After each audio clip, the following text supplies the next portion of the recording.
All right, thank you everybody for joining us this evening for Officiate Michigan Day presentation on preparing young officials for long, successful careers. I appreciate all of you being here. I hope that you're able to take some information away from this and hopefully add to the discussion as we go through the evening. I am going to turn it over to tonight's presenter, longtime MHSA official. He works both basketball and baseball, Rick Lee. So go ahead, Rick, take it over. Thank you for the introduction, Brent, and good evening to everybody. First and foremost, I'd like to thank the Michigan High School Athletic Association and my fellow officials allowing me to present a unique subject tonight. And when we talk about preparing young officials for long, successful careers, there's a lot of hidden messages in that title. Young officials, as we know, as fellow officials, that what we learn on the basketball court, we take into personal life, into work also. So being successful on the basketball court also relays into your life and work habits also. So I think basketball offers so much more outside of the basketball court. My focus over the last 3 years have been young officials. I've been officiating for 27 years, so I've committed myself over the last 2 to 3 years. 2 years ago was kind of a train wreck, to get young officials back into the game, keep them in the game, and it's been rewarding. We all had mentors when we were younger. We had fellow officials or fellow association members that kind of guided you with a soft hand or a hard hand for that matter. And we're going to talk a little bit about mentoring tonight also, because that's another element, or some people may call it a factor, in producing young officials at the top level. I also look forward to the Q&A at the end of tonight's presentation. I think the people who are on this call tonight will have some other comments and some ideas to support my session as we move forward. So first of all, I'd like to define what successful means and what mentor means. And I think it's important that we take it in a different type of context. Successful, a lot of people have different ideas what successful means to them. And that's exactly what I'm trying to say is having the correct or desired result. That's a personal accomplishment. As basketball officials, I know guys who are top-notch officials, never worked a state final. And if you were to ask them, were you successful in your 35 years of officiating, they would say yes. Some officials may say, to be successful, you have to work a quarterfinal, semi, or state. And there's other officials that will tell you, I did it for 10 years, I loved it. And to them, they were successful in the role that they accomplished on the basketball court, blowing the whistle. So when we think about successful, we have to put it in a different context. It's up to the personal accomplishment of the official to satisfy what that means. A mentor. And a mentor is crucial in the way that a person or friend who guides and builds and models. And, as a mentor on a basketball court, you work with young kids and you're their foundation. You're their leading hand. So you have a responsibility above and beyond of just being an official. You are the foundation of that young person learning the game and what it's about. We all know that the state of Michigan is struggling with the amount of officials needed. The pandemic, it didn't help matters. A lot of officials took their personal choice and retired from the game because of health and family. The pandemic caused a lot of stress, and I respect the officials who have decided to hang up the whistle. But we're getting older, and that's where bringing young officials is so crucial right now. A couple of years ago, someone had told me that the average basketball official in the state of Michigan was 56 years old. And, as we get older, 2 years now, how many more young officials have joined our group? Are we offsetting? Because let's face it, as you get older, you either retire or you cut back on the amount of games that you officiate, and the games are still there. But where do we find the officials to replace the older officials who can't work doubleheaders and 7 nights a week like we did last year? Young officials are the resource to replace us. And we've got to make a strong effort in the state of Michigan as veterans, as myself, to support these young officials and keep them in the game. Veterans need to commit to a mentoring program. I know a lot of associations, two of the ones that I belong to have programs, the legacy program through the MHSAA, but also programs in the association to match up myself with young officials. And I'm embracing that. You know, I've done everything I needed to do in my high school career in terms of accomplishments. Now it's time to take a step back and give back to what high school basketball has given me. And remember, mentoring never stops. I've been blessed, and I'll give you 3 mentors, and some of you people on the session tonight might even know who they are, but Jerry Sauter, Tom Ritus, Bill Chilcutt. And even today, when they catch me outside of the arena, outside of the basketball court, we still talk, and they ask me how it's going. They ask me how the family's doing. So mentoring never stops when you take someone underneath your wings.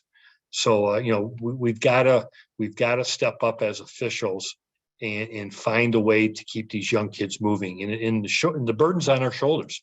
And I'm honored to say that I'm ready to accept that. So what defines a young official? You know, and that's a loaded question, if you ask me. Is it someone who's new to the game tomorrow?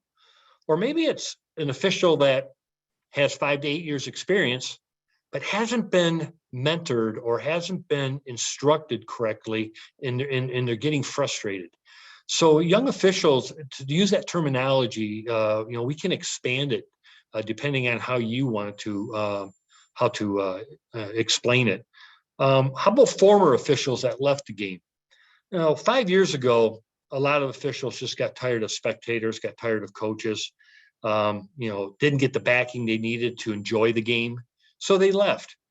You know, are those officials that we need to re-engage with and try to get them back into the game? Because let's face it, they had a love for it at one time. What's to say that we can't get them back into the game under new parameters? And how about new officials that have yet to step on the court? You know, think about your community. You know, if you follow high school sports, you know there's young kids out there. And maybe they're college kids. You know, think about a young man that goes to school at Saginaw Valley, or a young lady for that matter. I apologize. Within a 20-minute drive, there's 20 high schools. And what college kid wouldn't be willing or interested in making a little money on the side, maybe 2 nights a week, starting out at junior high level? You know, we've got to find those kind of kids that are curious about officiating. You know, but we have to bring them up correctly. And, you know, all the local associations would embrace this type of new official, but the key to it is we got to keep them strong for 5 to 8 years. So how do young officials get to their long, successful career? Mentoring from a veteran. I can't express that enough. We need veterans to you know, take the time and commit to a young official, whether it's in their association, maybe it's in their neighborhood, or somebody they know through acquaintances. Get these young kids to go to work in summer camps, summer leagues, low-level assignments. And that's where the veteran official needs to commit in the fact that he'll work with these young kids maybe 1 night a week during the summer. Get to know the young man or young lady that you're working with. Keep them interested and excited what basketball can bring to them. Observing upper level games with Q&A conversation. And some of the associations that I work with, they'll schedule a young official at the JV game. Then they'll notify me that he'll be doing the game. I'll get there and watch the second half or the first half, depending on my schedule. Then ask them to stay over and watch you work, and give them maybe 2 or 3 bullet points to focus on as you work your game. And that's a double-edged sword there, because now you know there's a young person, a young official, a young you in the stands watching and observing. You're going to be focused on the game tonight, which will provide you a better experience. Observing game film with a veteran official. You know, with today's technology, a young official can work a JV game and have it filmed and share it with you on Zoom. And we can do exactly what we're doing tonight and talk about his game and mentor him in the aspect of fixing the mistakes, or better yet, giving him positive reinforcement as you observe the game with him. Honest feedback in support group. And what I mean by that is it comes down to the association and the members of the association. When you watch a young person work, whether you know the man or not, when they come in after the game and you have an opportunity to share some thoughts with them, we need to do that. Give them the confidence that you're watching him and you saw good things out there, because that's what young people want to hear. Heck, even at my age, I want to hear that sometimes. And progress with confidence while being humble. And, even at my experience level, I step on the court and I'm humbled to be there. And each game is a learning tool. Every game is a learning experience. Lower level games especially, they force you to get into the rule book because you never know what's going to happen. So, we want to progress them with confidence while being humble, and teach them to learn every game, learn something new. And as they grow, they become confident. What I would tell every young official, whether they're 5 years into the game or just starting, embrace the game. Most officials are former athletes, played basketball at some level. So there's a love, there's a passion there. And I think it's important that, before you ever put that whistle in your mouth and put the striped shirt on, you got to love the game and embrace it. And embrace the role that you are playing. You're a teacher on the court to the young student athletes, but you're also part of the authority.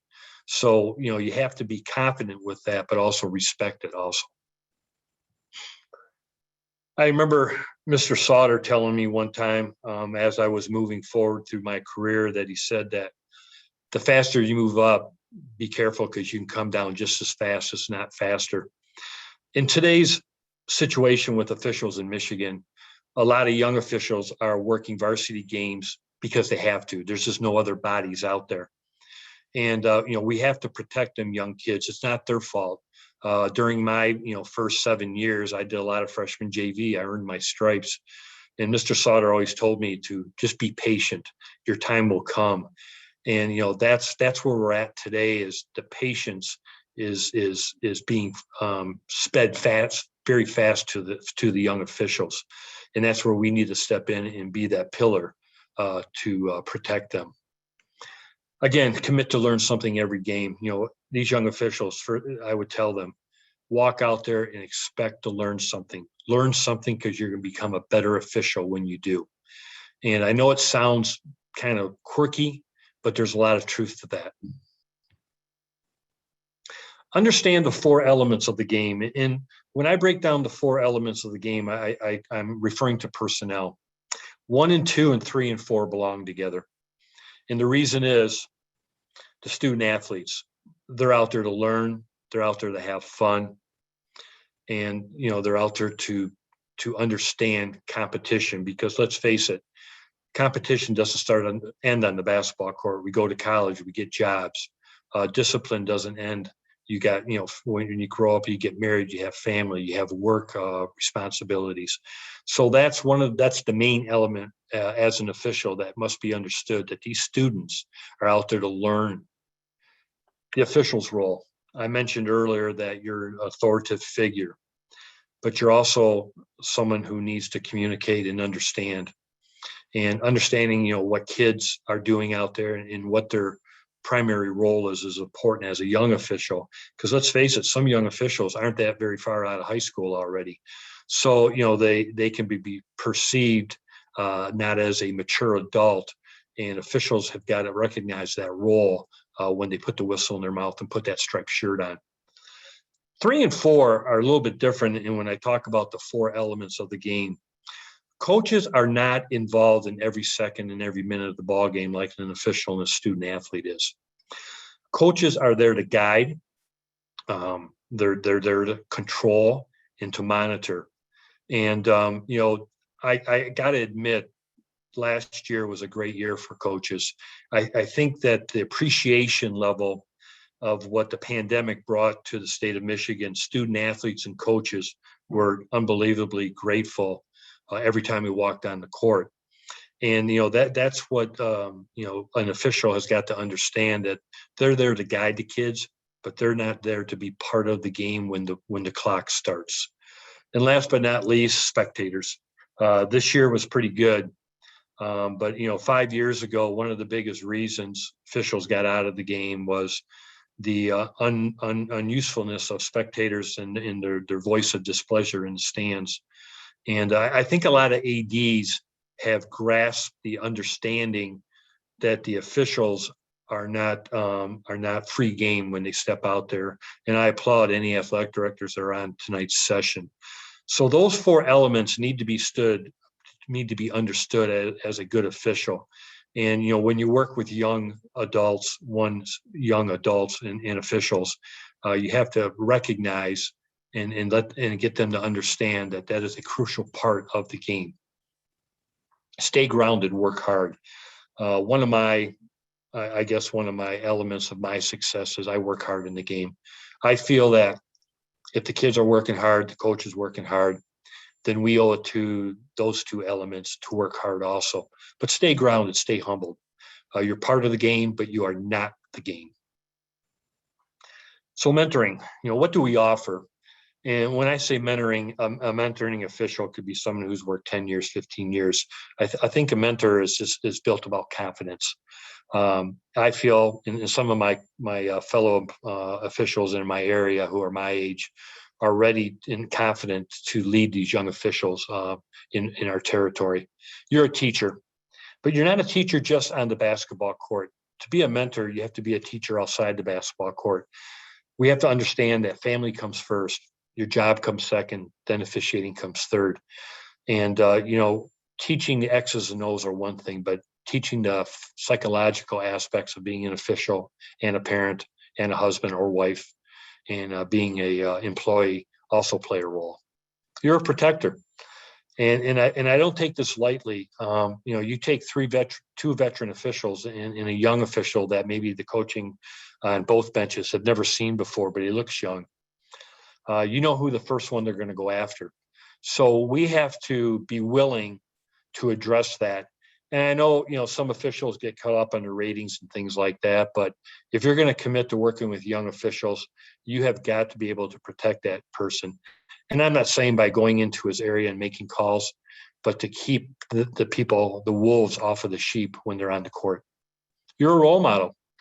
You're the foundation. You're the mentors. Your actions on the basketball court, the way you conduct your business, are seen in his eyes also.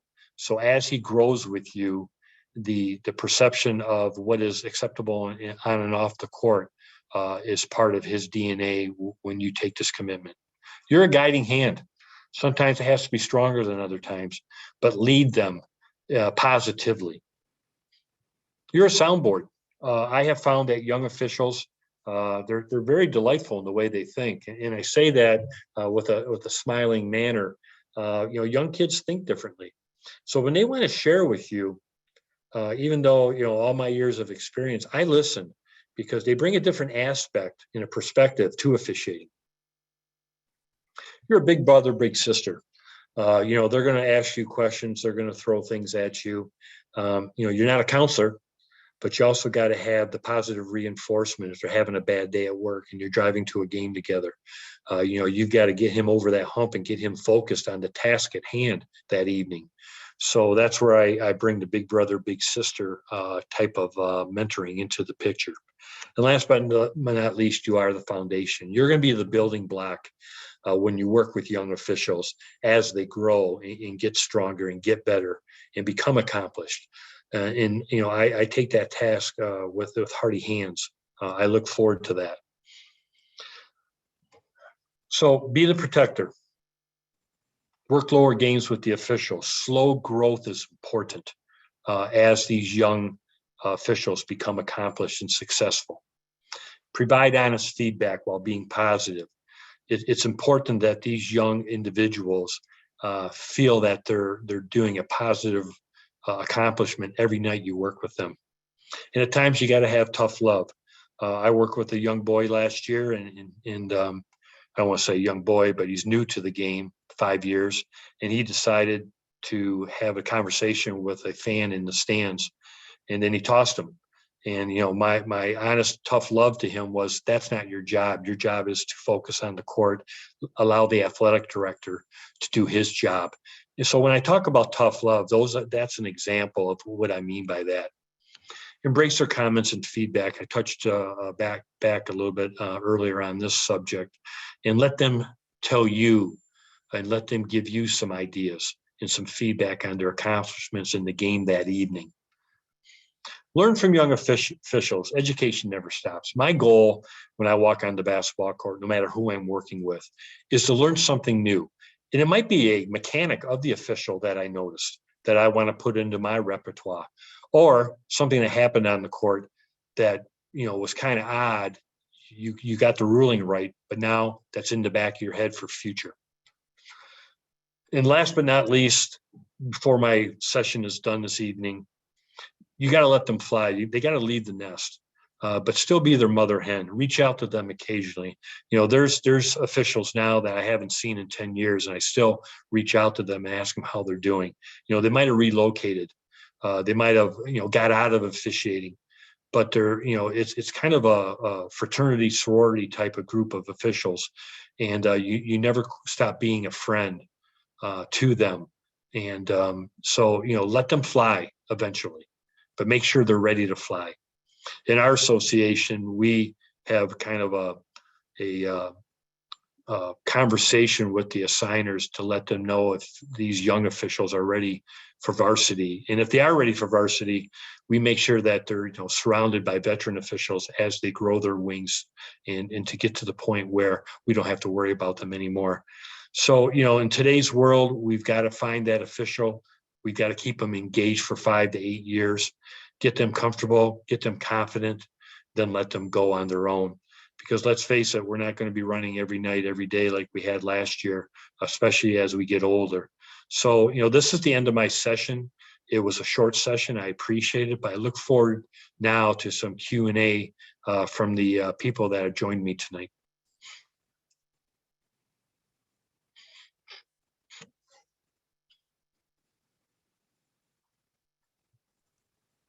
Feel free to open up your mic and ask a question there. We'll also have it on chat as well. So if you want to put a question in there, I will ask it for you.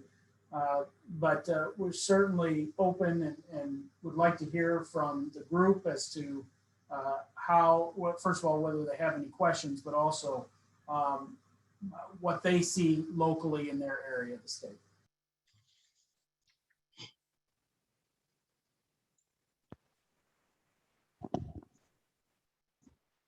Well, this is Jamie Fellinger with the WMBOA in the Grand Rapids area.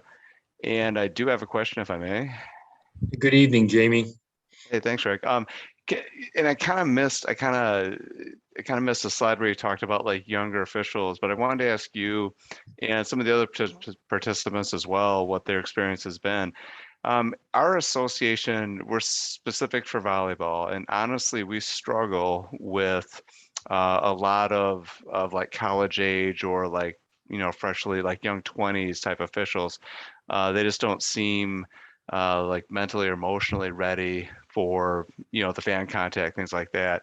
And some of our best officials have actually been like former parents.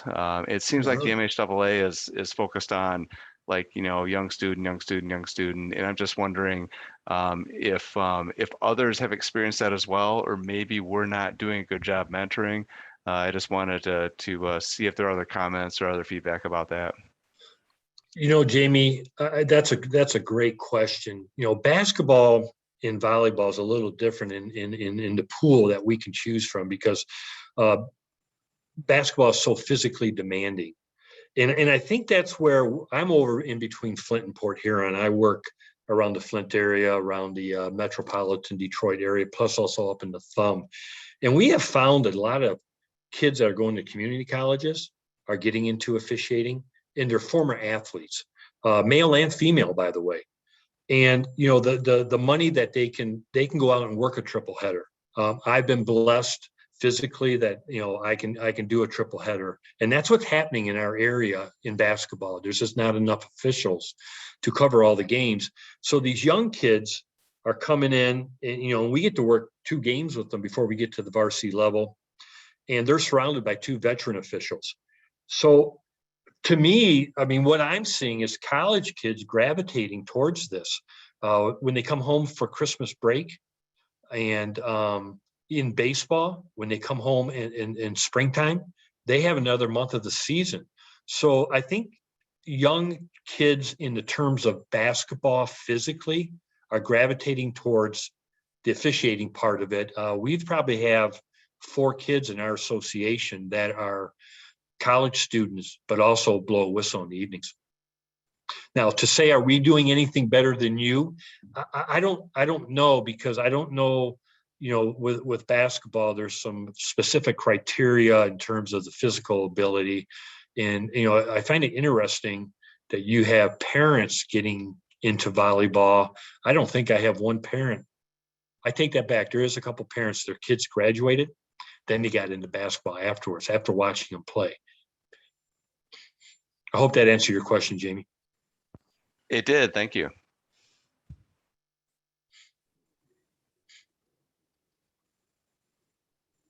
Hi, everybody. This is Julie McKenna. Hi, Rick.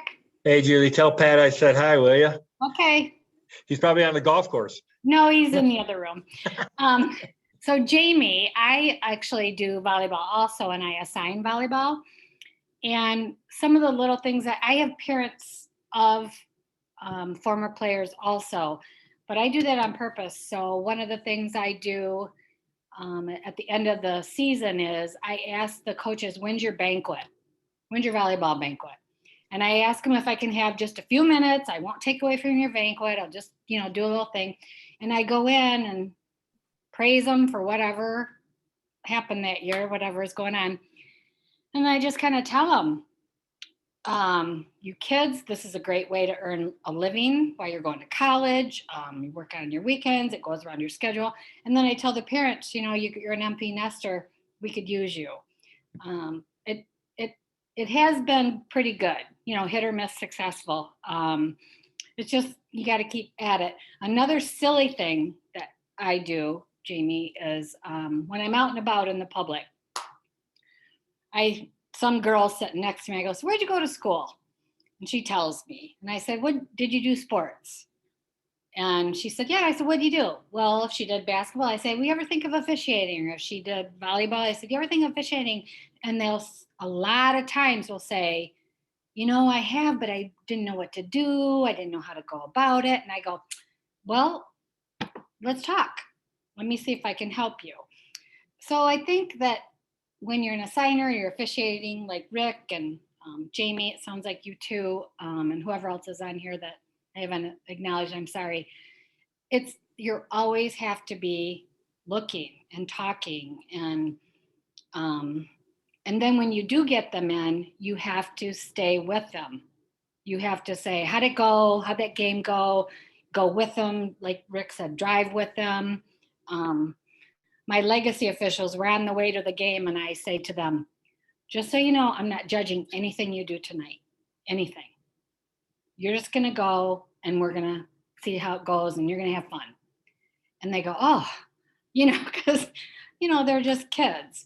But I want those kids to know that they can come back after they go to college or graduate, and this is something you can do your whole life. So I think it's an ongoing recruiting, like whatever you're doing. Pat, who you mentioned, my husband, who does basketball signing, he'll do that. We'll be in a restaurant and he'll say to the girl, did you go to high school? Did you do volleyball? Did you do basketball? And I mean, not always, but a lot of times. And I just think it's a lifestyle right now that we have to do. And we have to tell them, the bottom line is, I tell all new officials is, it is fun. We have a fun group. The group that we have is a lot of fun. You're going to have fun. And we're not going to put you on that court until you are. And it seems to work, not all the time, because, like Rick said, people move, people retire, they get different jobs. But I think if you keep engaged in the relationship with these people, as hard as it and time consuming as it can be, I think it's worth it in the end. And Rick, you have great points, Rick. Thank you. And Julie, you made a good, you brought up, female officials. It's always been perceived that basketball officials is a male-oriented profession. And kudos to Pat. I've seen a lot more female young officials now, and it's great. They work hard. And I don't know if they got a chip on their shoulder because they think they have to prove something, but another resource is female officials. It's getting bigger over in the Thumb area too. You're seeing a lot of young girls wanting to get into it. And I raised 2 daughters, and when I retire, I'm moving to the West Side, Jamie, and my 2 girls are going to learn how to put on a striped shirt, whether they like it or not. So there's more resources out there in terms of finding officials. Like Julie said, I never thought about going to banquets and recruiting parents that are typically yelling at you, but also young kids when they go to college. When you can have a conversation, where are you going to school next year? Central Michigan. Hey, I know the assigner up there. What do you think about engaging? Let me introduce you to him. And, maybe you can do a couple of junior high games tonight, put up, I don't know what they pay, probably $55, $60, put another $120 in your pocket, help your parents out and give you some spending money.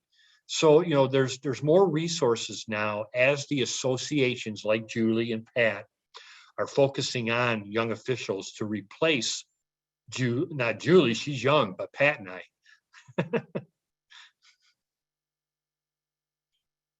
Pat said he heard that, Rick. No, I think that we have a great collective group of officials in the state of Michigan. Everywhere I go, I meet wonderful people, other assigners, other officials. And I just think if we can keep that going and encourage that with new officials, that it's a great group. It's a great, I don't know which organization to be a part of, and you can give back. And Rick, parents they look at me like, oh, yeah. And I have another thing is former coaches. Yeah. When I have coaches that are stepping down and they're still, they love the game. So I say, come to the dark side. Come on, officiate. And I have, I think, 3 former coaches right now. So. Yeah, it's interesting. Up where I'm at, there is some coaches that officiate on off nights. Yes. They'll have practice at 4:00. Then they'll put the striped shirt on to help out their school or a neighboring athletic director. So there's a lot of networking going on to make ends meet. And the age of the officials is getting older, and we've got to find a way to supplement with younger officials. Jamie, my question to you, I guess, would be, in the volleyball Grand Rapids area, what would you put your average age of officials at? Ooh, I would need a calculator for that. It's getting up there. Okay. And I'm like late 50s right now, and there's some younger than me, a lot older. But I think you quoted, did I hear you quote an average age of 56 or something, or maybe I read that somewhere. But no, that was a couple of years ago. Someone, I don't know if it was, I'm not sure who was telling me this, but a couple of years ago, someone told me the average basketball officials registered in the MHSAA, might have been 3 years ago, was 56 years old. Okay, yeah. So, you do the math, those 56-year-olds are now 59-year-olds. Mm-hmm. Yep. And how many of them have stepped down or cut back on their games? Yeah, I know. And I think the WNBOA is kind of the same boat. I mean, we've had some young folks drift in, drift out. We've had, like I mentioned, some of the parents who have probably been, I think there's 4 I'm thinking of, whose daughters played, and that was the catalyst for them to consider, joining the officiating ranks. And the distinctions I make, and maybe need to broaden my vision, but they understand enough of the game. Their skin's a little hard. They understand the responsibility and the authoritative elements that you need, to control the match and some of those things. And so it's been pretty easy for us to transition some of those folks. But yeah, so we're definitely getting older in our association, and certainly need some younger folks coming in to fill those ranks, down the road. you know, the reality is the games will never stop. You know, the athletic directors and the associations, you know, people like Mr. McKenna who have to assign officials, that's where the stress level gets high because, you know, they've got to fulfill those requirements. And, you know, I've, how do I want to say this? I'm at the point now where I'm ready to mentor the younger people because, you know, it's a payback from when Bill Chilcutt and Jerry Sauter and guys like that, you know, kind of groomed me to be an official. So I'm ready to absorb that. And there's some other officials in my area that have come to that point now where they're ready to take a young kid underneath their wing, whether it's a female or a male, and groom them to be the next them. So that's how you have to look at it. I have another comment. Well, two actually. Mr. Patrick here just asked me a note, and he said at our association meetings, if we could encourage every official to recruit just one official. So in your association, you know, challenge them. If every official could recruit one official to whatever sport I mean, that would be great, wouldn't it? You know, you think about the amount of the officials in each association, that's huge. Right. That's huge. Right. Jamie, how is the legacy program working in your area in volleyball? Because in basketball, you know, I'm up in the farmland. We had 3 legacy kids this year, which was a lot, and they did a lot of junior high stuff for us. You know, obviously with an older official working with them. How's the legacy program working for you? Well, a little embarrassed maybe to admit this, but we struggled with that too. We've had a few kids, and I'm thinking over the past 10 years, we've had a few legacy officials who primarily focused on like the middle school matches, and I think they made, you know, some extra coin, went away to school, you know, left the area, not sure if they continued or not. We've had a few individuals who've expressed interest. And so say, for example, in February, March, you know, especially as club season's kind of heating up, you know, they've reached out. You know, our response is, we'd love to have you. There's going to be some training stuff coming up in the summer. You know, to prepare, do this, do that. You know, if you have a chance to officiate in club, do it, so forth. And then they kind of like drop off the radar. So, and I'm not really quite sure why, if it just wasn't the right time or fit or something else came up or, you know, something like that. But we have not had a lot of activity on the legacy side.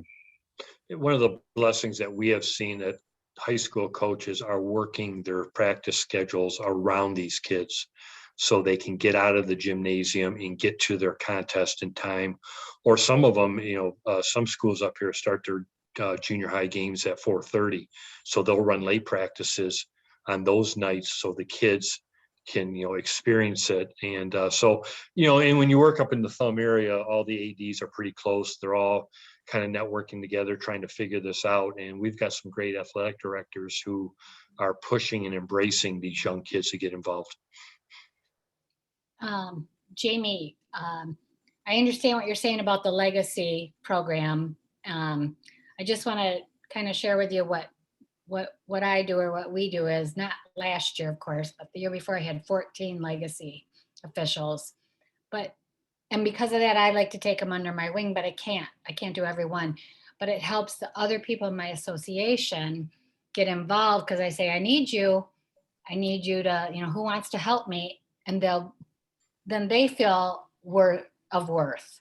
You know what I mean? It gives them worth that they can help mentor legacy officials and go and sit with them and watch them. And I think to try to get everybody involved and make them feel that they're a part of growing this too. Last year I only had 2 legacy. One happened to be my neighbor girl who plays volleyball. And I was so proud of her. She did so good, so good. And I just drove her to games, and she did them, and she did a good job. And even when some things came out of the blue, I goes, we didn't even talk about that, and you did so good. So I think, Jamie, you can do it. Just, you know, when we are at games ourselves, the girls will say, you know, you guys could be doing this. as soon as your regular season's done, you could be doing this. You want to do some middle school, you can earn some money and I'll help you, we'll help you. And we say that at games when we're there to the girls for volleyball. It seems to help. I've got one official that she can recruit, a legacy official like nobody. She is so good. She used to coach. So she gets them going and it's wonderful. And some of them drop off for a while, but then they come back. You know, You know, Julie made a good point. We have two athletic directors, one in Croswell and one in Marlette, who have done, they're pushing kids in that direction. And I mean, pushing in a good way. You know, they tell them when the association meetings and everything are. So I think athletic directors are going to have to get more involved also in this project, because that's where the young kids are. Right. I think that, and I actually did bring this up with Brent, that as an assigner too, I think it's important that I have a good relationship with the athletic directors. We're always open. And then in turn, they're so helpful and so encouraging about training and having legacy and whoever. Like one time I went to a high school and I had 2 extra officials there. And my AD goes, I said, I'm just having them here for training. He goes, okay, do you want me to pay him? I said, no, we'll give them gas cards or something. He goes, whatever you want, because you keep a good relationship. And they're wonderful. The athletic directors are wonderful about helping recruit and help train. And I'm really thankful for the athletic directors that I work for. Very thankful. In my presentation, I made a comment about how athletic directors and coaches are so much more appreciative over the last couple of 2-3 years. And I think everybody in the party has realized that the officials were running out. So for them to come into a basketball game and beat up an official and not see him again, I think that's weighing on their shoulders in a way that they have to respect these young officials and officials in general, because there's going to be times where they won't have officials to do the game. And, Jamie, I know I'm talking basketball, but this winter, we were doing freshman and JV games with just one official. That's how how bad we're hurting in our area. Yeah, and Rick, I think we'll be, I haven't talked to the assigner lately, and I know there's some other volleyball associations on, Ray and Carrie, and I would anticipate we'll be doing some of that ourselves this year, where it's maybe 2 veteran officials do freshman JV and then combine for the varsity, and some kids do lines or something. But we're stretched pretty thin too, so the need to get some new officials in, and we're holding our numbers, but it's gonna tip at some point in the next 3 to 5 years, I'm sure. And if we don't have new folks coming in that pipeline, we're going to be in trouble. So this is area of interest for us, certainly, and one we're looking to expand on. Well, Jamie, let me ask you this question, because it was addressed last year. Genesee area, the pay is very, very competitive, and the schools up in the Thumb area have caught on to that, and they have rearranged their pay scales for officials. Does that play a role in some of your situation as a volleyball official in the Grand Rapids area? Does the pay scale affect different things? I think it does, Rick. I don't have any data to back that up. Mm-hmm. But I think as we've talked to officials who have elected to maybe leave the game, a lot of it's just the busyness with life. So it's, I got kids that are going to be in middle school next year, or I already do soccer and lacrosse and whatever, and one sport had to go, so it was volleyball. And so while I don't necessarily know that was the big motivator for some of the folks leaving, I do believe because like Julie had mentioned, I try to work a lot with the newer officials, and I'll tell our signer, you know what, I'm not too proud to do like freshman JV or freshman or JV with a new official and then do lines for varsity, just to have that experience with the newer officials. And I think the compensation that we have in West Michigan for volleyball, I think is extremely generous, and I think it is an eye opener for those young officials when they see that, when they hear the ding on their arbiter and poof, that money shows up. That is I think has certainly kept some of the newer officials that we have in the game. Exactly. There's someone on, I think they're still on the call, maybe not, but Scott Tallmadge, are you still there? I'd like you to throw some input into this if you're available. Yep, I'm here. Good evening. Great to see you. Good to see you.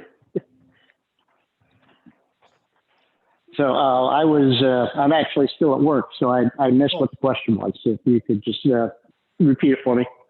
Well, we're talking about, you know, the troubles of officiating in your location where you're located at. Does the pay scale play a role in getting officials to come to events and to participate as officials, or does that not play a role where you're at?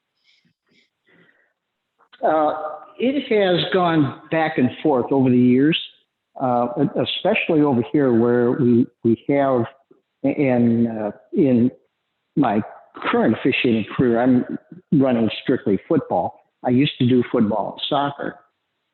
And we're kind of poised between the metropolitan Detroit area and the Thumb area, and we're on the fringes of the Flint area.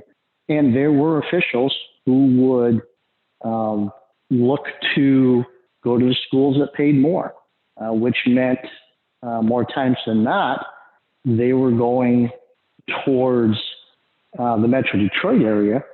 And then they, again, as mentioned earlier, that some of the Thumb schools started to pick up on that, and they started to increase their fees a little bit. So it kind of balanced itself out. But again, football, like everybody else, you know, they're looking to use more officials per game in the more competitive games, and we just don't have the bodies for that. Yeah, that's true. And, you know, you made a good point. Up in the Thumb area, there's a lot of small gymnasiums. And a lot of the veteran officials now, you know, instead of going to a Croslex or Yale that has the, you know, the bigger courts, they'll go to smaller gymnasiums just because of the toll on their bodies. You know, facilities play a big role. Yeah, and that's not just when you're talking about a larger versus smaller gymnasium. You know, it can make a difference between a turf field when you're talking about either soccer or football, or an all grass field that might not be maintained because the school district has budgetary limitations and they can't maintain the field the same as some of these larger schools. And people and officials are looking at potential injury working on these all natural fields. You know, that's an interesting comment, Scott. So now officials, because of lack of officials, they can kind of leverage where they want to work because they're needed everywhere. So they can kind of, you know, be a little more choosy on what their evenings are like. Exactly. Interesting. Well, great stuff. Great stuff. Is there any other more questions or comments out there tonight? Yeah, Rick, this is Dale Yoder. I'm a baseball trainer down here in Southwest Michigan for the Fruit Belt Officials Association. And you were talking about mentoring younger officials. One of the things I tell my assigners is that if they have a JV contest and they need somebody to work with the new official, and I'm open, I would take the game because I need to see what these kids are, you know, are capable of, or these younger officials are capable of, so I can get them ready and move them up to that next level. You know, I'm in my 60s and I'm not sure how much longer I'm going to, you know, physically be able to umpire. And we need these young guys. And that's what I tell them. I've got to, you know, be able to move these guys up. And I can't do that if I can't see them work. And then one of the things I tell the younger umpires is, you know, if you have a night off, find out when, you know, where some of the veteran officials in your area might be working and go watch them. Watch the officials. You know, don't watch the game necessarily as much as watching the umpires to see how they communicate, the things that they do, situations that come up, and how they handle it, you know, their game management, to learn something. And if you have a question, ask them either between innings or after the game. Take some time and talk to these guys. They should be willing to help you out. And if they're not, I need to know that so I can do something about that, because as older officials, we have to help these younger guys out. And I've got a lot of older officials around here that will, you know, I don't want to do a JV game anymore. I've done my fair share. You can't do that and help these young guys get along, right, and move them up for when we go. And that's, you know, that's my comment to most of them. Well, I need these guys to be able to move up because, you know, you can't work a game every day. You know, we work 6 days a week this year in baseball because of a shortage of officials. And there were a lot of nights that I got calls from an assigner saying, hey, I know you got a doubleheader tomorrow. Can you finish that game and drive 30 miles and do another one and do 3 games for me tomorrow? Can't find anybody else. Well, yeah, I guess I can, but like I said, I'm 65 years old and I'm getting a little, it's getting hard to do 3 or 4 games in a day, but I do what I have to do to help the assigners. And we've got to push these young guys. And the only way to do that is to work the old women, young ladies, and work with them and get them better as officials. And I can't do that if I can't see them work. Dale, I had a young official. go ahead. Go ahead. Yeah, but I you're had a absolutely young right. official. Us veteran officials have to be a soundboard to the association assigners to let them know when an official's ready to move up and not move up. And you got to be honest about it, because you're only going to hurt the young person if you throw them up there too soon. Yeah, I actually had an assigner contact me earlier in the spring. Do you think this young fellow is ready for a varsity contest? And I said, to be honest with you, I've not seen him work. He, for work commitments or whatever, hasn't been to a lot of the meetings. I, at this point, could say I wouldn't recommend that he work a varsity contest until I see him work several JV contests. And he said, okay, thank you for your input. And this same young official contacted me. He was having issues with coaches. Can you come and watch me work? Well, unfortunately, I was busy and couldn't do that. And I tried to get another older official to go watch him and help him. And everybody was, like I said, we're all working 6 days a week because, everything got pushed back due to COVID for this year. And it was very difficult. And I, tried to encourage this young man to just stay with it. And I think he has. And I'm hoping to see him at more meetings and be able to work with him more to progress him, up the ladder, as it were. And, this is what we have to do. And I keep telling the older officials, you guys got to help me out. I can't do it all. Even though I'm a trainer, I can't do it all. I need you veteran officials to step up and help us.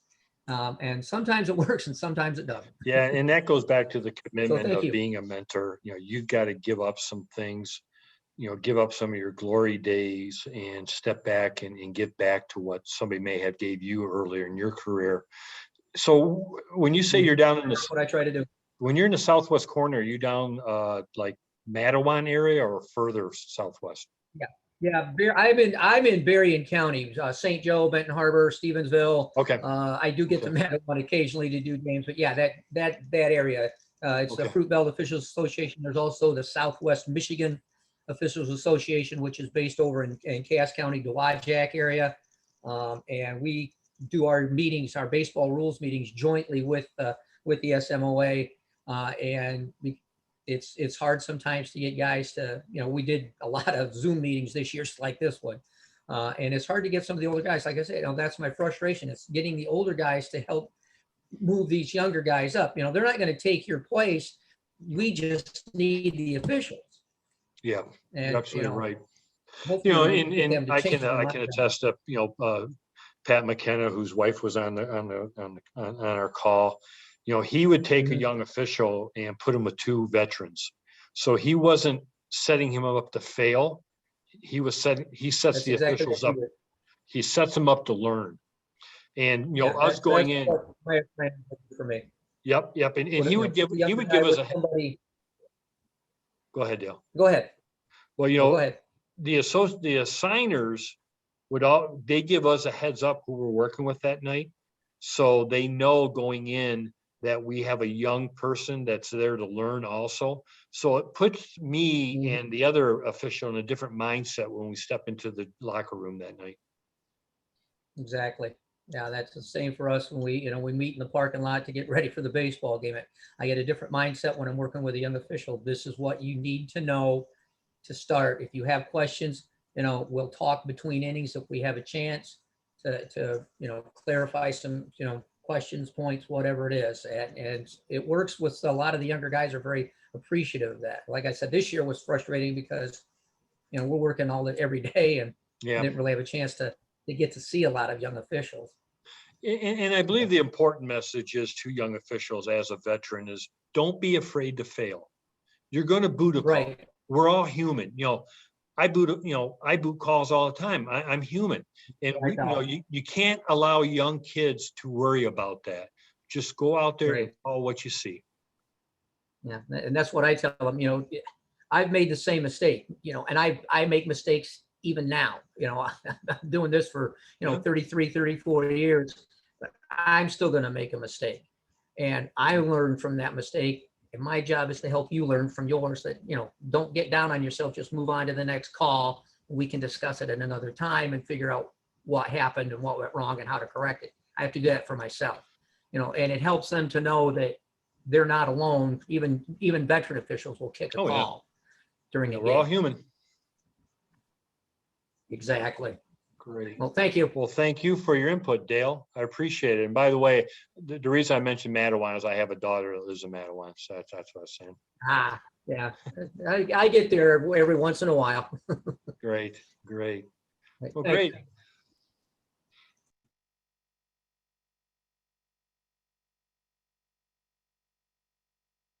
And is there any other input tonight or any other questions or feedback?